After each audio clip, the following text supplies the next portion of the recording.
Bonjour les âmes lumineuses. Encore une fois, je vous fais une version audio pour vous parler des énergies de l'automne. On va aborder cette thématique parce que l'automne, c'est vraiment l'occasion pour nous de déposer nos lourdeurs, de se débarrasser de ce qui n'a plus lieu d'être dans nos vies, de faire l'arbre finalement et se débarrasser des feuilles mortes. Donc je vais vous expliquer pourquoi il y a cet effet-là en automne et comment, en respectant le rythme naturel de la Terre-Mère, on peut vraiment pratiquer ce dépôt de nos feuilles mortes plutôt facilement. Tout d'abord, il faut voir vraiment le vrai rythme naturel des choses. On est vraiment très très éloigné actuellement du rythme naturel. Maintenant, on est à 100% de notre énergie, on doit l'être tout le temps, toute l'année, en permanence, productivité, action, etc., etc. On est complètement déconnecté du rythme naturel de la Terre. Il faut aussi savoir que là, donc, on vient de passer le sabbat de Mabon, donc l'équinoxe d'automne. Les dernières récoltes sont faites et on doit se préparer à l'hiver. Là, on va faire les confitures, les conserves, les salaisons. Évidemment, ça ne doit pas forcément beaucoup vous parler parce que de nos jours, ce n'est plus quelque chose qu'on fait, mais il y a 100 ans, c'était comme ça qu'on faisait. C'est-à-dire que le troupeau, on en tuait la moitié pour faire du coup de la salaison, de la viande salée qu'on allait manger tout l'hiver. Et ensuite, on gardait le reste du troupeau pour la reproduction pour l'année suivante. On faisait des conserves, des confitures, bref, ce qui allait durer dans le temps, puisque à partir de maintenant, on ne pouvait quasiment plus rien récolter. Et il fallait tenir jusqu'en février-mars, où justement les premières pousses, les premières petites plantes peuvent revenir. Donc il est très important de voir que peut-être que vous là maintenant, vous allez au supermarché, vous mangez des tomates à l'année, mais ce n'était pas du tout le cas de vos ancêtres. Et vous êtes issus quand même d'une grande lignée, et dans votre ADN, celui qui va coder votre corps physique, il y a toutes ces informations-là. Il y a cette information de, en ce moment, il faut manger plus. Donc peut-être que vous avez des envies de stocker plus, de manger. Peut-être que vous avez envie en ce moment d'acheter plus aussi, de faire du stock. Et ça c'est naturel parce que finalement, c'est votre corps inconsciemment qui a envie de manger plus maintenant. Parce que il y a maintenant, on part du principe d'il y a 100 ans et pendant des millénaires, on devait manger plus maintenant pour stocker, pour littéralement faire du gras pour avoir de l'énergie à revendre, comme on dit dans l'expression française, pendant l'hiver, de sorte de ne pas mourir. C'est ça aussi la réalité. Donc même si maintenant on a des supermarchés qui sont remplis en permanence, votre corps et votre ADN a été paramétré pendant des millénaires. Donc il est important de respecter ça. On a donc, je vous dis, perdu ce contact avec le rythme naturel des choses, mais des fois il se manifeste malgré tout.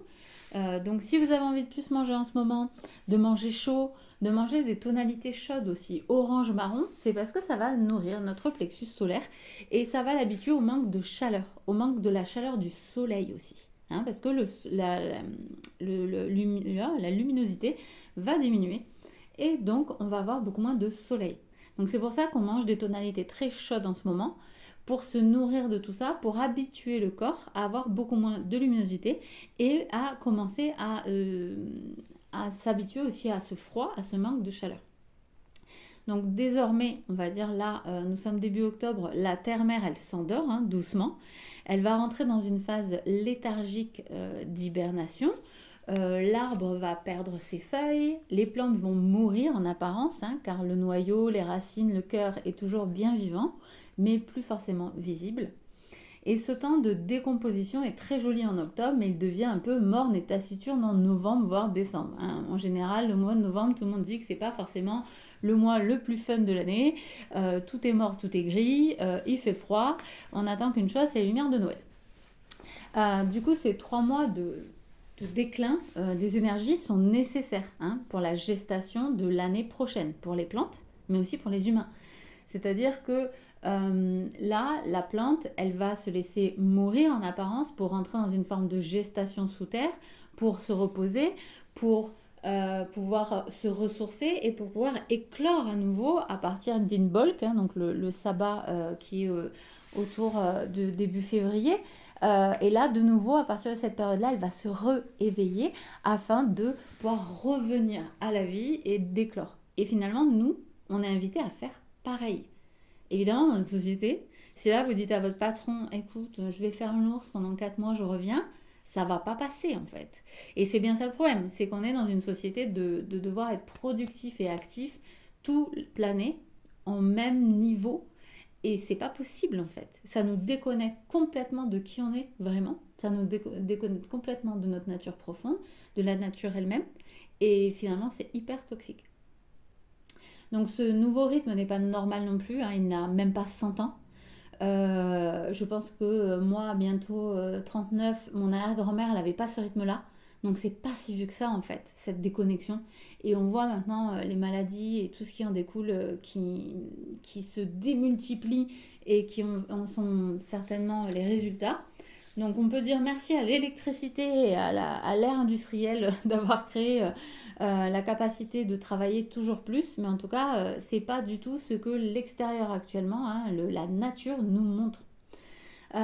Donc, pour revenir à nos moutons, on a besoin de déposer ce qui n'a plus lieu d'être. On a besoin de se déposer en nous-mêmes, de faire le tri de tout ce qui s'est passé depuis le réveil de la Terre, donc début février, jusqu'à maintenant. Donc en gros, là, c'est un peu un bilan de l'année, sachant que l'année, si vous voulez, dans l'activité, la production, ne devrait pas durer 12 mois. Il devrait y avoir ce temps de dépôt. Donc dans cette période d'ombre qui arrive, puisque le soleil va être moins présent, les jours sont plus courts, on a des grands archétypes de la médecine astrologique qui vont pouvoir nous orienter. Donc nous avons tous les 12 signes actifs en nous, hein, dans l'astrologie. Évidemment, il y en a qui sont plus forts, là où vous avez votre soleil, votre lune, là où vous avez des planètes, etc., etc. Mais il y a des grands archétypes qui s'enchaînent tout au long de l'année et qui sont très en lien, que ce soit avec les sabbats, les 8 sabbats, que ce soit avec vraiment l'énergie de la terre-mère, toutes ces roues finalement, la roue des sabbats, la roue de l'astrologie, la roue médecine en chamanisme, etc. Tout ça, c'est très lié au rythme de la Terre. Donc on vient de sortir de la Vierge. La Vierge, c'est je trie, j'organise, je mets en place des habitudes saines. Donc ça, c'était septembre. C'est la rentrée. Ensuite, là, on est en balance depuis le 22. La balance, c'est j'harmonise. Je pèse le pour et le contre. Je nettoie mes relations. Hein. Celles qui n'ont plus lieu d'être, celles qui sont toxiques, celles que j'ai plus envie de nourrir. J'aménage aussi mon intérieur. J'en fais un cocon pour l'hiver à venir. Ça, c'est l'énergie de la balance. Et là, on est dedans. Donc, on pèse le pour et le contre de qu'est-ce qu'on garde pas, que ce soit en termes de relations, d'objets, de tout. Et on aménage son cocon. Ensuite, on va passer en scorpion. Alors, le scorpion, le signe qui est assez mal aimé. Lui, c'est vrai qu'il est mal aimé, mais à raison, dans le sens où il va nous emmener dans nos parts d'ombre. Et c'est novembre. Novembre, il fait sombre. Il n'y a pas de fête, il n'y a rien. Il fait froid, on n'est pas encore très habitué à l'hiver. Le français il râle, il n'est pas content en général en novembre. Je crois que c'est un des mois les plus tristes dans les sondages. Donc le scorpion, lui, il va nous emmener à descendre dans nos parts d'ombre. Il va nous faire descendre dans le tunnel pour aller voir qu'est-ce qui se passe à l'intérieur. La lumière, elle est au bout du tunnel évidemment, mais avant, il va falloir traverser le sombre, le triste. Et c'est nécessaire, c'est qu'il va falloir aller voir ce qu'il faut lâcher et que vous n'arrivez pas à lâcher. Ça peut être des blessures, des traumas, des relations. Donc lui, il va vraiment vous emmener plonger là-dedans pour que vous alliez explorer ce que vous n'avez pas eu forcément envie de regarder, que vous avez un peu mis des œillères et que maintenant il est temps d'aller observer. Ensuite, on a le serpentaire. Là, vous allez me dire, là, ah voilà, péter un plomb, le serpentaire, ça n'existe pas. On l'appelle aussi Orphusus. C'est le 13e signe qui a été enlevé. On dit que ce 13e signe qui a disparu était donc le symbole du serpent. C'est bien dommage car s'il était là, c'était pour transmuter, pour transformer les ombres reconnues par le scorpion en lumière amenée par le sagittaire. Donc c'était une période de transition nécessaire qui a malheureusement disparu. Pourtant transmuter, ça nous serait bien utile au quotidien. Donc le Sagittaire, maintenant, nous apporte la lumière. Hein, ce cheval sauvage, aussi père de sagesse. Maintenant que le tri est fait, sous l'énergie lumineuse de Yule, hein, donc du solstice d'hiver, ça y est, le soleil va revenir. On prend une nouvelle direction. Le Sagittaire, il tire sa flèche dans une direction. C'est par là que je vais. L'année prochaine, c'est par là. C'est plutôt dans cette énergie-là qu'il faudrait mettre en place ces bonnes intentions de début d'année, hein, ces résolutions comme on dit. C'est plutôt au solstice d'hiver, hein, quand le soleil se relève, que dans le faux calendrier mis en place il y a bien longtemps et complètement construit de façon égotique. D'ailleurs, j'ai une vidéo sur ça, hein, sur le calendrier qui est une construction et qui ne suit pas du tout le rythme de la Terre. Donc notre Sagittaire, il tire sa flèche et derrière, on passe au Capricorne. Le Capricorne aussi, c'est pas un trop bien aimé comme signe, hein, mais lui, il va mettre en place les étapes du plan. Le Sagittaire lui a donné un objectif. On est en fin décembre, enfin début janvier, si on part du principe qu'il y a le Serpentaire. On nous a donné un but, on nous a donné un objectif. Là, le Capricorne, il organise le plan en 12 étapes pour aller gravir la montagne. On fait ça, puis ça, puis ça. Lui, il voit à long terme. Et on a besoin de cette énergie-là. Et je terminerai par le Verseau. Le Verseau, maintenant que tout est organisé et préparé pour la nouvelle année, il va pouvoir prendre du temps à rêver. C'est l'utopiste. Il rêve à un monde meilleur, à faire les choses différemment. Et ça, c'est l'espoir pour la nouvelle année. Donc maintenant qu'on a fait ce petit tour des grands archétypes, vous voyez que ces mois à venir sont vraiment très importants en fait. C'est eux qui vont prédéterminer l'année prochaine. Et c'est ça qui nous manque en fait dans notre société actuelle, c'est qu'on n'a plus ces rythmes-là et que du coup on est vraiment on est déconnecté, on est des plantes sans racines. Donc revenons à l'automne. Il y a deux archétypes là, donc on n'est plus du tout dans la partie astrologie. Je vous parle de deux nouveaux archétypes qui peuvent nous inspirer pour l'automne, qui peuvent vous aider à comprendre un petit peu comment vous pouvez lâcher vos lourdeurs. C'est l'archétype du vieux sage, on peut dire par exemple Merlin. Il a traversé les cycles de la vie, il est à l'automne de son existence, riche de sa sagesse et de sa réflexion intérieure.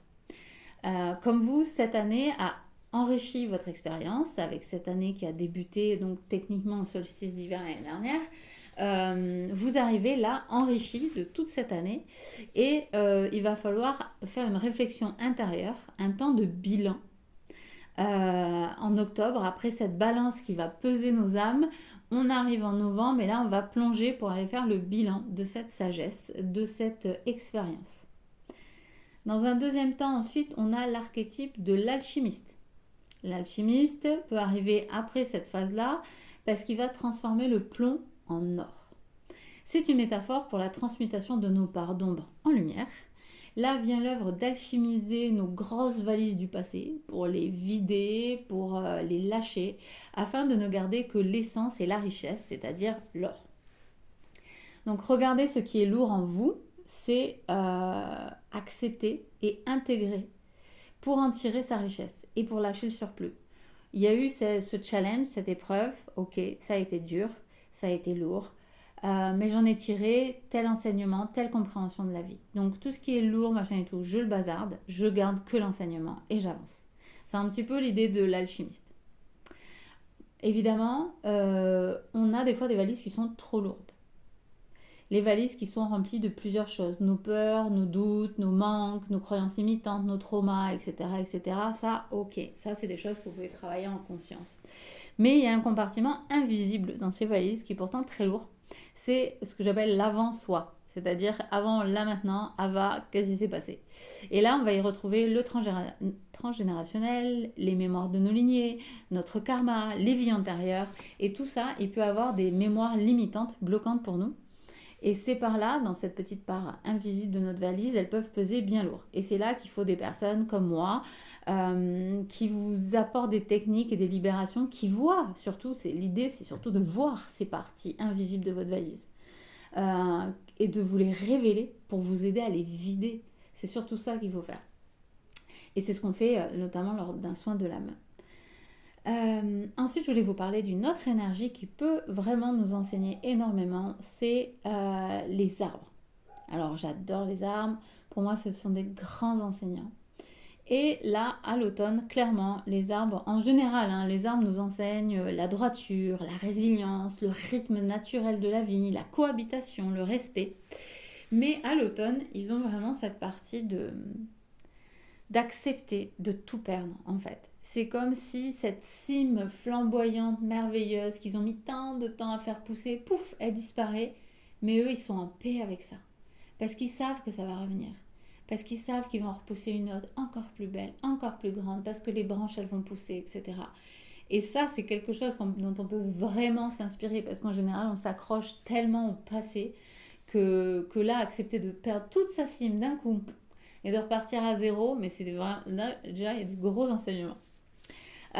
Et puis en plus d'accepter de s'effacer dans une grande transmutation dorée, c'est vraiment très alchimique, très énergétique. Et on peut vraiment travailler avec eux à cette occasion. Donc c'est le sujet d'un atelier que je vais faire en présentiel dans les Pyrénées-Orientales fin octobre justement, pour aller apprendre à lâcher prise avec eux de ce qui ne nous est plus nécessaire, de faire comme les feuilles en fait, de voir où sont nos feuilles mortes et d'aller les faire tomber et de s'imprégner de leur médecine. Après, c'est quelque chose, donc si vous n'êtes pas dans les Pyrénées-Orientales, que vous pouvez essayer de pratiquer vous-même en conscience, en allant en forêt et en trouvant un arbre qui vous appelle. Enfin, les jours raccourcissent en ce moment.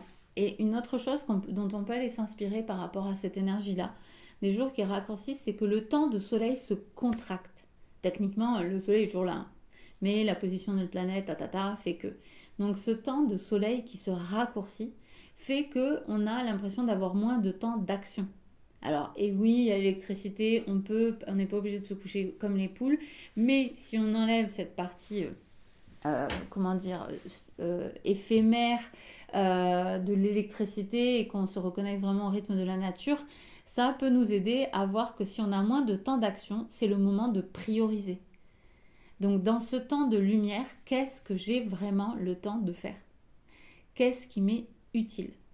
Qu'est-ce qui me nourrit physiquement et psychiquement? Et qu'est-ce qui m'encombre en fait dans ma journée? Qu'est-ce qui vient me manger du temps et m'enlever du temps de ce temps de soleil et donc je peux me débarrasser. Donc ce que je peux vous inviter à faire, c'est que chaque soir, faire le tri de votre journée pour alléger la prochaine. De prendre ce temps solaire et de se dire ok, qu'est-ce que j'ai eu le temps de faire et de ne pas faire? Qu'est-ce qui m'a qu'est-ce qui a enlevé du temps? Qu'est-ce qui m'encombre? Et le lendemain, essayer donc d'alléger la prochaine journée. Et vous faites ça tous les jours jusqu'à Yule, jusqu'au solstice d'hiver, là où ça va basculer de l'autre côté. Et vous allez voir que ça va vous permettre de faire du tri aussi. Enfin, en dernier lieu, je voulais vous parler des ateliers justement que je vais faire là en visio cette fois-ci. Donc des ateliers en ligne. Donc on va parler, vu que la fête des morts arrive le 1er novembre, on va parler, et Halloween, mais bon, j'ai un avis assez tranché sur Halloween, j'ai déjà fait une vidéo dessus. Donc lors de l'atelier du 29 octobre, on va apprendre à faire passer les âmes. Sans être passeur, sans avoir forcément de dons ou compétences de l'âme qui soient activées. Avec ma pratique, j'ai créé un protocole qui est sécurisé, qui est lumineux et que je vais pouvoir vous transmettre. Parce que avant, dans chaque village, il y avait des passeurs partout, tout le temps. Maintenant, c'est extrêmement sporadique. Beaucoup ne savent même pas qu'ils sont passeurs. Et donc, ce protocole va aider vraiment à libérer le plus d'âmes possible qui sont, on va dire, coincées dans le bas astral actuellement pour XY raisons que nous aborderons lors de l'atelier. Et ensuite, au mois de novembre, on va parler, donc lors de 2 ateliers qui fonctionnent ensemble, protection et nettoyage. Là, on va travailler sur plus d'autonomie en termes de savoir se protéger, dans quel contexte, de quelle manière, soi-même, ses enfants, sa maison. Et on va ensuite parler de nettoyage, puisque des fois, on ne s'est pas bien protégé, on a chopé le petit truc, on a des énergies qui ne nous appartiennent pas, des émotions qui ne nous appartiennent pas. Et c'est là qu'on va aller aussi explorer cette partie-là de nettoyage, pareil, pour soi, ses enfants et sa maison. Nota bene, je dis ses enfants dans le sens où on ne va pas faire de protection ou de nettoyage sur son mari, compagnon, compagne, meilleur ami, X, Y, Z sans leur accord. Donc c'est pour ça que je vous enseigne pour vous, pour vos enfants, car vous avez le droit sur vos enfants jusqu'à ce qu'ils aient 21 ans de faire des choses pour eux parce que vous jugez cela juste et correct pour eux. Vous pouvez le faire sur votre maison, mais pas sur un autre adulte. Donc ça aussi, on l'abordera lors de l'atelier. Je vous remercie de m'avoir écouté. J'espère que cette lecture des énergies de l'automne vous aidera cette année et toutes les années suivantes à mieux respecter le rythme naturel des choses. N'hésitez pas à cliquer sur les vidéos qui sont en description sur les différents calendriers et pourquoi je m'exprime comme ça, pourquoi je vous explique notamment pour Halloween que ce n'est pas Samhain, que ce n'est pas le sabbat. Il y a des raisons et c'est ça en cela plutôt que je suis l'exploratrice de la sagesse ancestrale. C'est que j'ai fait beaucoup de recherches, j'ai posé beaucoup de questions aussi là-haut à ma guidance, à mon équipe de lumière et autres. Et c'est en cela que j'aime vous partager et vous transmettre. Si cette vidéo vous a plu, même si c'était qu'une version audio, n'hésitez pas à mettre un like, à poser vos questions en commentaire ou à la partager aux personnes qui pourraient être intéressées. Cela permet de soutenir mon travail. Merci beaucoup, à bientôt.